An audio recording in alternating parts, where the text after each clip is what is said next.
and asking yourself every night, how am I living?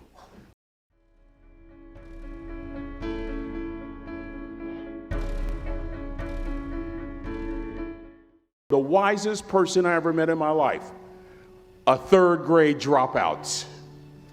Wisest and dropout in the same sentence is rather oxymoronic, like jumbo shrimp.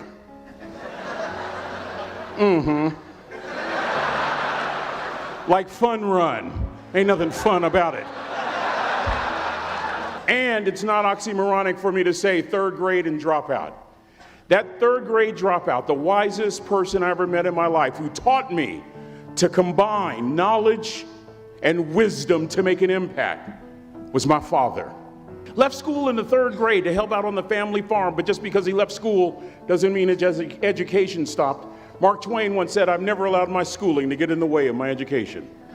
My father taught himself how to read, taught himself how to write, decided in the midst of Jim Crowism, as America was breathing the last gasp of the Civil War, my father decided he was going to stand and be a man. Not a black man, not a brown man, not a white man, but a man. He literally challenged himself to be the best that he could all the days of his life.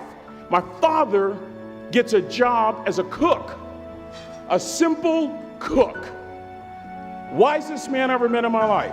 A third grade dropout daddy who was quoting Michelangelo, saying to us, "Boys, I won't have a problem if you aim high and miss, but I'm going to have a real issue if you aim low and hit."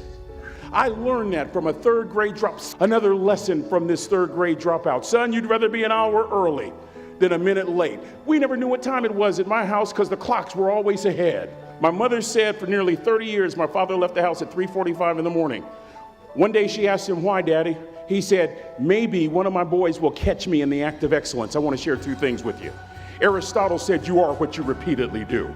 Therefore, excellence ought to be a habit, not an act. Don't ever forget that. I know you're tough. I know you're seaworthy, but always remember to be kind. Always. Don't ever forget that. Never embarrass mama.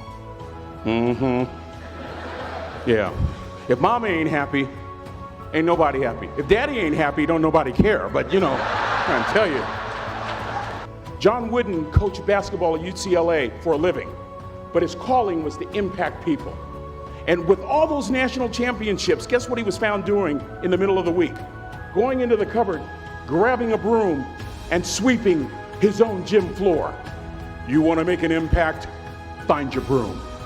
Every day of your life, you find your broom. You grow your influence that way. That way you're attracting people so that you can impact them. If you're going to do a job, do it right. I've always been told how average I can be. Always been criticized about being average. But I want to tell you something.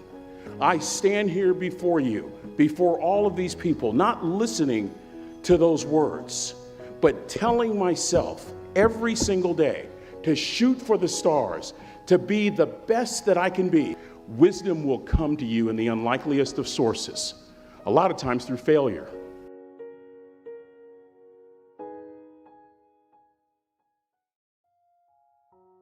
Let me introduce you to someone. I met the finest woman I'd ever met in my life. This woman was the finest woman I'd ever seen in my life. We get married, we have a few children, our lives are great. One day, Trina finds a lump in her left breast. Breast cancer. 6 years after that diagnosis, me and my two little boys walked up to Mommy's casket. And for 2 years, my heart didn't beat. If it wasn't for my faith in God, I wouldn't be standing here today. If it wasn't for those two little boys, there'd have been no reason for which to go on. I was completely lost. That was rock bottom.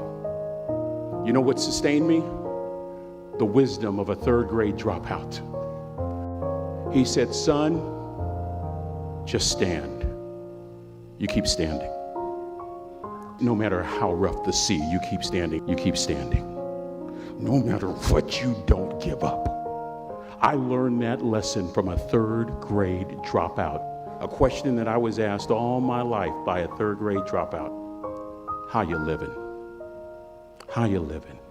Every day ask yourself that question, how you living? That you would not judge, that you would show up early, that you'd be kind, that if you're going to do something, you do it the right way. That cook would tell you this, that it's never wrong to do the right thing, that how you do anything is how you do everything. And in that way, you will grow your influence to make an impact. In that way, you will honor all those who have gone before you, who have invested in you. Enhance your life every day by seeking that wisdom and asking yourself every night, how am I living?